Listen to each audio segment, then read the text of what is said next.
The Prince of Houston, Cam Smith, 2 home runs tonight. Wow. The Astros took the Padres on. They took care of business on a Friday night. It's going up on a Friday on this edition of Locked On Astros. Yainer Diaz, this is Locked On Astros. Hello and welcome to Locked On Astros, your daily Astros podcast. Here are your hosts, Eric the Man Huysman and Brett H-Town Wheelhouse Chancey. We are Locked On Houston Astros, and we hope that you join us for a daily Locked On Astros podcast. My name is Eric Huysman. You can find me on X at Eric Talk Astros. Find the show at Locked On Astros, your team every day. Brett, where can I find you at? They can find me at H-Town Wheelhouse on X, Instagram, and TikTok. They can find me at Stros411 on X and on Facebook. And then back to the bullpen. You can find me on YouTube and iHeartRadio, on X and on Instagram. Look, man, I'm always positive, always Stros, especially after the crossover I had last night with Javi.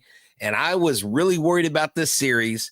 The Astros come out, and you know what? They just kicked tail on Friday night. Hey guys, thank you for making Locked On Astros podcast your first listen every day, whether it's on YouTube. Go ahead, subscribe to us, make it your first listen. Apple, Odyssey, Spotify, wherever you listen to your podcasts, go ahead and check us out. I guess I missed that crossover because I didn't realize how good a team the Padres had. Like they're 21-4 or whatever their record was. Yes. Before. And I knew their offense was good. I didn't know how good their pitching was. Well, they're 13-1 in their last 14 games coming into tonight, Eric. Yeah. So I just saw that. I'm like, oh, well, it's okay. We got one of our good pitchers going today because I've been kind of out of it the past 3 or 4 days. But then I saw Ryan Gusto. I'm like, oh, crap. This is what his second or third start in the big leagues. And I'm like, this is a recipe for disaster. But I did in prize picks, I did pick him to pitch over 4.5 pitching outs, and he got it. He got exactly 15 pitching outs, but he looked good out there. He was challenging the Padres with fastballs, and he was getting the job done. Like first inning, he went through the top of the order. We're talking about Pistachios Jr, Alvarez, and you have Machado. He went through that in the like with flying colors. Of course, Alvarez had that big home run later on and with off of Brian Keane. That was the first home run that Brian Keane is allowed to left-hander, I believe, in his big league career. But this was a big game. This was a much needed game for the Houston Astros. And you had a lot of positive things, but we always called Kyle Tucker King Tuck. Yeah. I think it's time to start calling Cam Smith Prince Smith or Prince Cam Smith or something. Or look, you know what? Let's just stick with aircraft carrier because he is doing big boy things. Prince means he's an heir. I think he has taken the crown. Okay. If I could say that, but you know what? You mentioned Ryan Gusto going through the lineup. You know, Eric, he pitched 5 innings. He only gave up 2 runs. His ERA is a 3.18. And he has a 2-1 record. So this is his third big league start. He has a 2-1 record. And he is doing exactly what he's supposed to do. Look, 17 innings pitched, 17 strikeouts. You would like the strikeouts to be a little higher, but still, the whip's not bad at 1.24. And against the best team in the league, against the best offense, well, the best offense, run production-wise, is the Chicago Cubs. They're outscoring everybody. They're even outscoring their own football team. That's how much they're scoring. But then again, it is the Chicago Bears, so they don't score much anyways. But Ryan Gusto, dude, just crushed it. But I want to sit on Cam Smith for a second. Mm-hmm. Cam Smith, Eric, to have a multi-home run game this early in your career against the Padres. And I know it was not, it wasn't against the best of the pitchers, but the pitcher they had going tonight, he's still a solid pitcher. Hart is 2-1 now. I mean, he has been very good for them. Kyle Hart is a lefty. He has been good for the Padres this year. His ERA is cut in half from the last time he had a full season back in 2020. So he's kind of revamped his career. And what does Cam Smith do? That first home run was not a cheap home run, Eric. It was a blast. And as someone said here, it hit that wall and it was still climbing. It was still climbing. Right here, Rio said that homer was a 3-wood, still climbing when it hit the wall. You love to see it, man. I think stuff like this, Eric, can get you fired up. And you really hope, is this the day that the Astros turn a page where they win their first back-to-back games of the 2025 season? Well, I think it depends on what happens tomorrow because they've won one, they've lost one, won one, That's lost what one. I'm saying. It's like the whole freaking season. Like this is well, it like, will be a record. Yeah. It will be a record. If they lose tomorrow, it will be a record because they've tied their record of 13 games of not winning 2 consecutive games. And so they need this win tomorrow. And we'll talk later about who they're facing at the, in our last segment. But to see him and, Cam Smith to get it done, but everybody else too. And we'll talk about the other hitters that contributed as well. Yeah, but Smith's first home run would have been a home run in any ballpark in all 30. Yeah, it was 403 feet, 107.8 miles per hour off the bat. And it was a no-doubter. You knew it as soon as he swung it. This is the type of swing that we all expected from him. And this is what he wasn't doing. Maybe it was just kind of learning. But the Astros, like I've been saying, they've been patient with him. They've, after sitting for the 2 days, working with the hitting coaches, he's been playing consistently. Even though he's been struggling, he's been getting some hits here and there. He's been doing a little bit better. He's been finding success. But now he is now tied for the team lead in home runs, believe it or not, with 3 because of this. And so it's a situation where you have like nobody's really hitting home runs for Houston Astros. But a lot of people are saying, well, is he the youngest Astro ever to hit 20, like at 22 years old? Is he the youngest to have a multi-home run game? No, actually, Yordan Alvarez, Carlos Correa, Joe Morgan, John Mayberry, and Rusty Staub all did it. John Mayberry. Wow. Yeah. You just casually said John Mayberry like he was a star. I love that. Yeah, that's going way back in time. But this was of course, Alvarez was the last person to do it. But the person that was youngest to do it was Rusty Staub back on June 21st in 1964. I wasn't even born, so I can't say I was there. But he was 20 years old and 81 days old. And so, Alvarez did it on August 17th, 2019 at 22 years old and 51 days old. So Cam Smith today is 22 years old and 55 days old. So yeah, right here. Look, the Lion said Yordan was 4 days younger. Look, man, he had it all figured out. What he's doing, just continuing to grind. He is a pro's pro. And, with every hit, not just with every hit, with every at bat, you gain experience. Hopefully you're gaining confidence. He's hitting 224. His OPS is 745, Eric. He now has the second highest OPS in this lineup behind Jose Altuve. And you know who else has a OPS that is climbing is Jake Myers. Jake Myers is having himself a season. What I would like to do is check in on Jake Myers after June, because if Jake Myers is doing this in July, then he may just be having a career year. And I'm not trying to put the cart before the horse, but Jake Myers deserves to hit well because he gets so much crap for, he has a noodle arm, or, he just can't hit. And look, Chas McCormick's on the bench a lot, and Chas McCormick is being forced to not play because Jake Myers has been so successful. And it's kind of ironic that you brought up Jake Myers, because I was about to bring him up. You know how he has a hard time keeping his helmet on when he runs? Yes. Well, Cam Smith is having a hard time keeping his hat on when he plays defense. And because he's out there jumping and making great plays, acrobatic plays in outfield, he's still learning how to read the ball. And sometimes when he misjudges it, he has to make the last minute adjustments, but he is doing that. And he looks like he's been playing the outfield for a long time. So Cam Smith, and by the way, that first home run that he had was his first hit off of a left-hander in the big leagues. So really? Okay, his first hit. Well, hey, you might as well make your first hit a home run. I mean, just go for the gusto, right? Yeah, we'll go and talk more about Jake Meyers in a second. Guys, thank you for making Locked On Astros podcast your first listen every day. That's right. Scaling your business requires the right expertise at the right time. With Upwork, you can find specialized freelancers in marketing, development, design, and more, experts ready to help you take your business to the next level. Upwork gives businesses flexibility by connecting them to top freelance talent across multiple industries, including IT, AI, web development, and marketing.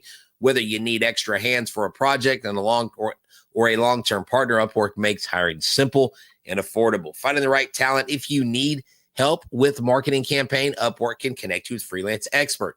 Posting a job is free and simple, and within days, within multiple qualified candidates to choose from. Instead of hiring full-time, Upwork helps you find affordable, top-tier freelancers to scale your business efficiently. So visit Upwork.com today, right now, and post your job for free. That's UPWORK.com, Upwork.com, to connect with top talent and grow your business today. Hey guys, thank you for making Locked On Astros podcast your first listen every day. Whether it's on YouTube, go ahead, subscribe to us, make your first listen. Apple, Odyssey, Spotify, wherever you listen to your podcasts, go and check us out. So Ryan Gusto, he went out there with some gusto, and this is against a great lineup, a great team, and he went out there and challenged them with the fastball, and he threw 5 innings, allowed 9 hits, 2 earned runs, 0 walks, 2 strikeouts. But he was efficient. 68 pitches, 51 were strikes, 40 swings, 7 whiffs.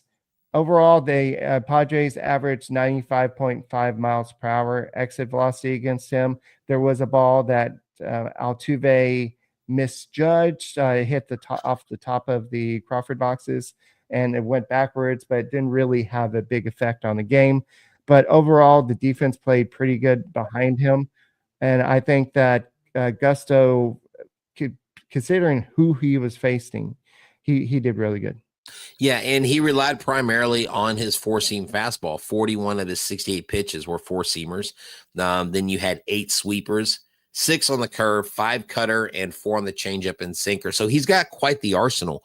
You can see that he is a heavy four-seam fastball pitcher, but the key thing is to get movement in the zone, and not only get movement in the zone, is to limit the damage. Like, big league bats are going to find the baseball. The key is to get that baseball to contact that bat in a way that either induces a ground out or soft contact to give your defense a chance to get the out. And that's what Ryan Gusto does. Ryan Gusto has been phenomenal. Heck, I was watching, I think it was yesterday or the day before, Colton Gordon had like 10 strikeouts. We've got guys that have arms. We got guys that know what to do in the strike zone. So I was super happy to see Ryan Gusto come out, and I'm glad it worked out for you on Prize Picks, Eric. And AJ Blueball is doing very well down there. He's actually making a name for himself in fantasy baseball. Maybe it was AJ Blueball that I saw from Astros Player Development posted. He was either Blueball or and I don't want to give the wrong guy the credit. It was Blueball or Colton Gordon, but one of the two had a double-digit strikeout game. Eric, this offense has relied heavily on Jose Altuve and nobody else. But today we had Christian Walker got a big hit. He didn't have a great game, but he had a better game. He's making contact. Diaz got hits. Jake Meyers got hits. You look at this lineup, and when you look at the lineup tonight, this is how you win games. Diaz 2 hits, Myers 3 hits, Smith 2 hits. I mean, Altuve with 2 hits. Everybody got a hit except for Paredes and Alvarez tonight. But this is how you string together wins, and this is how you get something going in the right direction. I'm really encouraged by this win tonight. And this is a series that would be a huge feather in your cap going down the road if you could win 2 out of 3, or heck, why not go for the sweep if we win the second game tomorrow?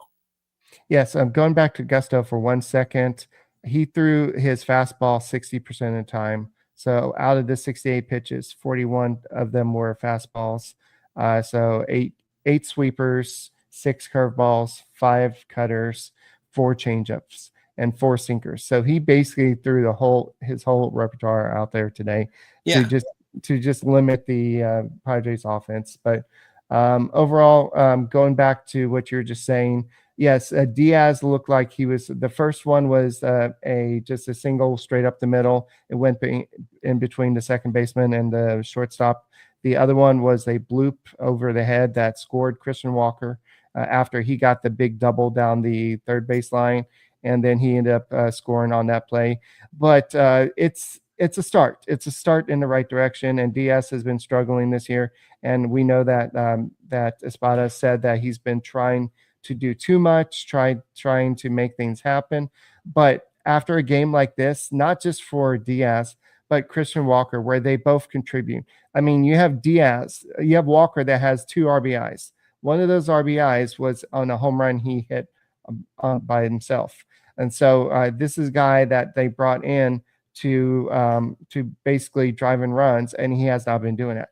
These guys are big league hitters. They're frustrated with their lack of production, and so they're going to try to fix it. And I love the fact that Jeremy Pena keeps on running through third base coach. Oh my gosh, Jeremy Pena. He like flying. And look, this is what that tells me. You know, okay, guys, don't get it twisted. Yes, the third base coach is there to throw up signs, but these are pros. And there are guys, most guys on those clubs, they are told they can pretty much do what they want on the base paths. Right. This is the second time this year that he's completely ignored Perez Chica. And I'm like, hold on, I thought Perez Chica was supposed to be like Mr. Aggressive on the bases. He's telling it. He held up Cam Smith 2 different times when I think Cam Smith could have scored in games where they lost that were close. He held up Diaz today, and Diaz actually fell and almost got tagged out. Okay. Look, Perez Chica, I don't know. Someone said here maybe he needs to keep his hands in his pockets. But, dude, Jeremy Pena, what was funny was when he scored, it almost was like he turned around. I don't know if he was turning around and looking at Maldonado, but it looked like he turned around and looked at the coach like, don't stop me. Like, and did you watch, go back and watch that play and watch his foot, his toe, he hits the smallest corner of that base with his toe going home.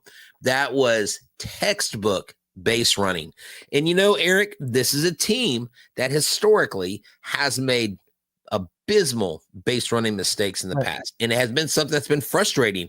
So if Pena is dialed in, let the dude run free.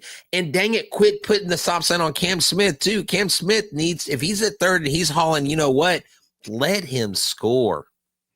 Yeah, and I know that in the past the Astros have been stopped and they've probably lost some games. I mean, it's a risky play running through a stop sign because Perez Chica, he has the view. He can see what the runner can't see. But Jeremy Pena in that situation, he saw where the ball went and he was like, look, I'm going to go ahead and try to score on this ball. And so when he gets it going, he's not going to stop. And so I think that's I don't think that he necessarily didn't just ran through it because he was just ignoring the sign.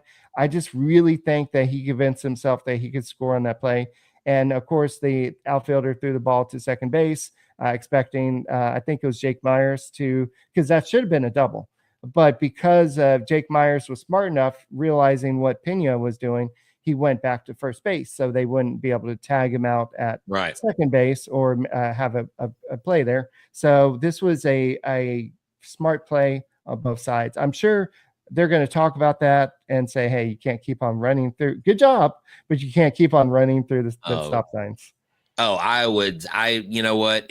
if I'm a spot, I'm gonna like, look, Prez Chico, we gotta have a team meeting. Or be more like, stop. No, or just stop stopping dudes. Like, let them make Yeah. their own freaking decision.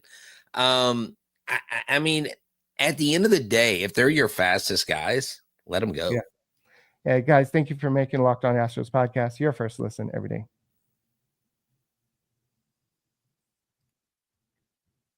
You've heard me say it once. You'll hear me say it every time. Why? Because I trust the guys at supplyhouse.com.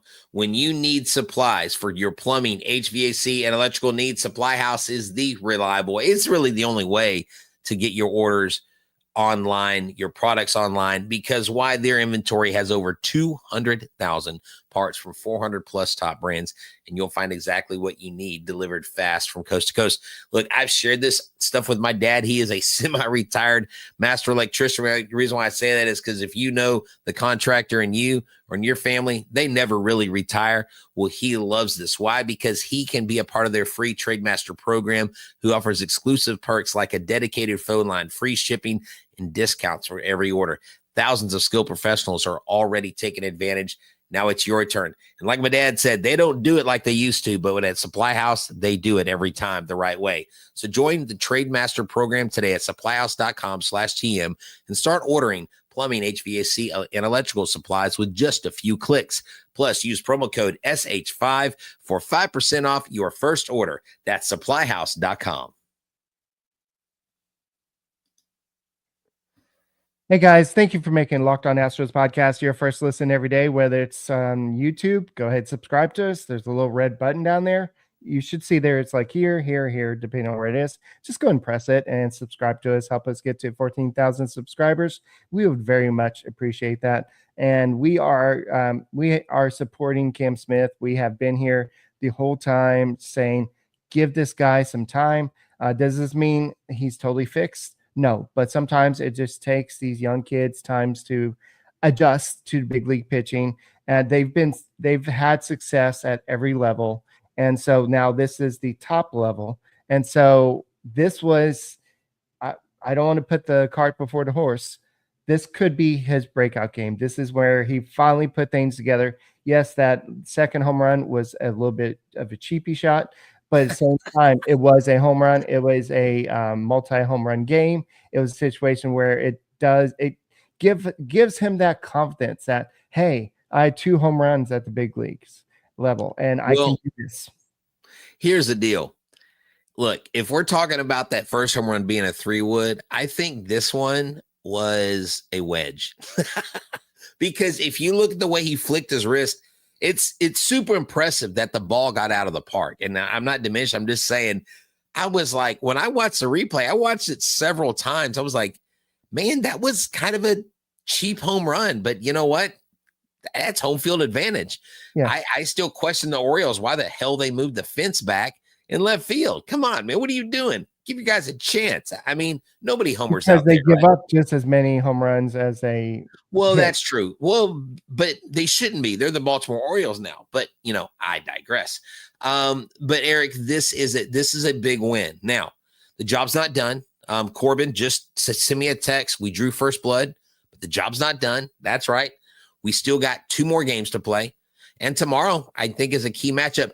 Before we talk about that, what is up with Whitley and Ort? Are they set to return like within the week? Do we have a timeline? Well, I know that before the game that Joe Spada said they could be back at some point this weekend. So both of them could be activated this weekend at some point. We don't know exactly what day, either Saturday or Sunday. So they could be added to the bullpen, and they would be fresh arms. And I think this is exactly the Astros need Forrest Whitley. I think that he's ready to shine, and so hopefully he's ready. At times he has shown that he could be a reliable pitcher. Other times he's shown that he's just another guy. So the Astros need somebody that's not just another guy in the bullpen. And Brian King, he's been very effective this year. He almost gave the Padres a chance to get back in this game. But otherwise, it was not a bad pitch. Arise is just a great hitter, and it was a rare home run that Brian Keane has allowed to left-hander. Also, McCullers will throw in a second game of a doubleheader tomorrow for Corpus Christi and Midland. He's going to go 5 innings, 80 pitches or so, and that's likely. This is nobody said that, but it's likely going to be his last start before he comes back up. Now, if there's anything that they want him to work on, he may get one more start. But if he's at 80 pitches, 5 innings, I think they're going to bring him up. I mean, Gusto did great, but I think they want to see what now that McCullers has built up to this level, I think they'll need his help at the big league level. Yeah, I think if McCullers comes in, I don't see why you would put him in a 5-man rotation. I mean, it's going to be a 6-man rotation. Yeah. Gusto's proven he can go that. You can, like you said, you can piggyback him, but we've got to wait until Arrighetti comes back.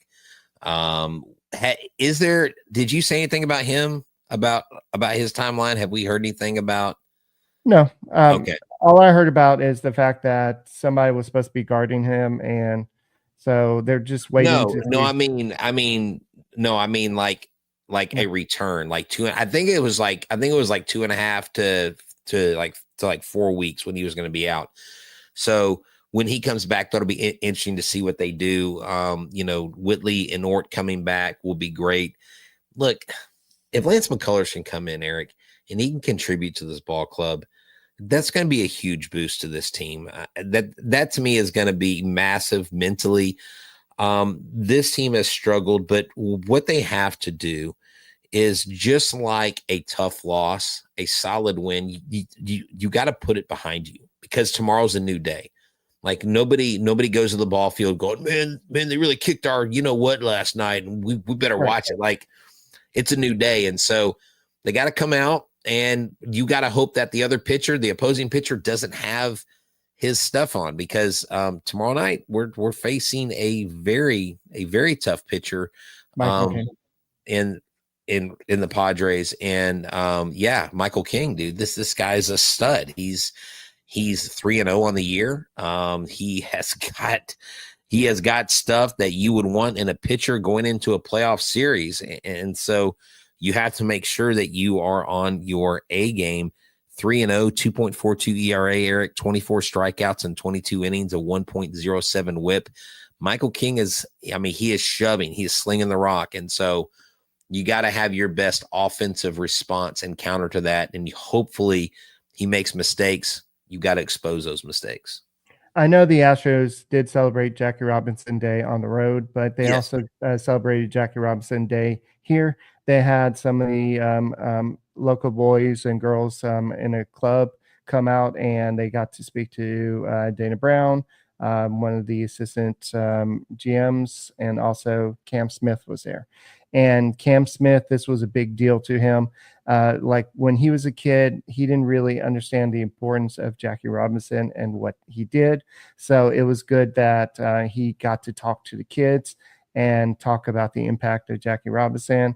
He felt like he didn't have anybody as a kid to tell him that. And so I don't know if just kind of seeing what people think of him, and maybe that he's kind of a role model, maybe that kind of got him going to where he's going.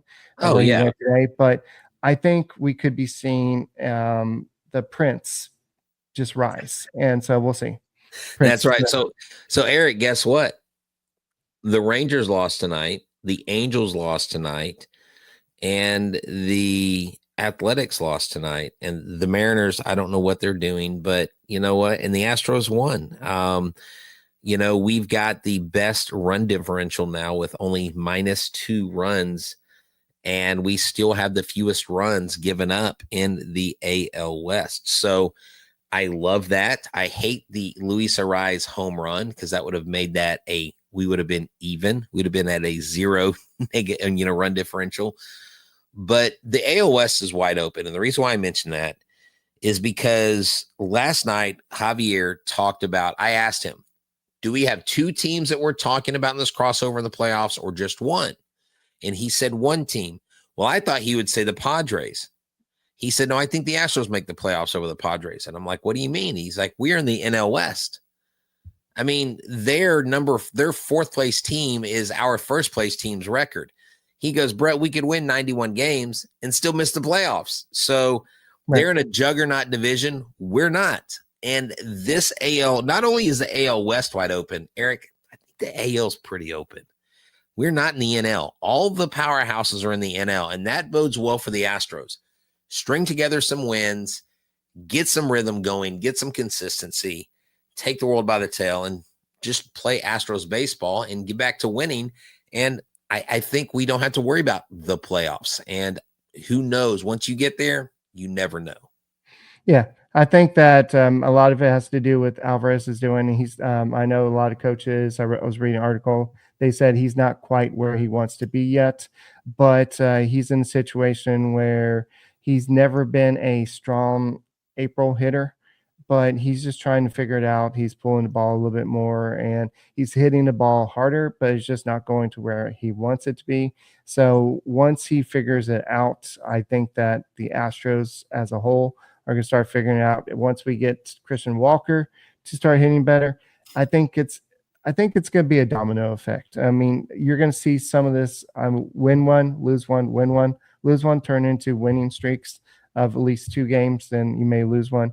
But I think you're going to have some baby steps along the way. And so we'll see what happens. I hope that it's not just 2 games and lose one. All right, Eric. I don't want baby steps. We need some big steps. I mean, Right. we need look how the Padres started. Look how the Dodgers started. Why can't we put together a 7-game win streak? We're the Houston Astros, dang it.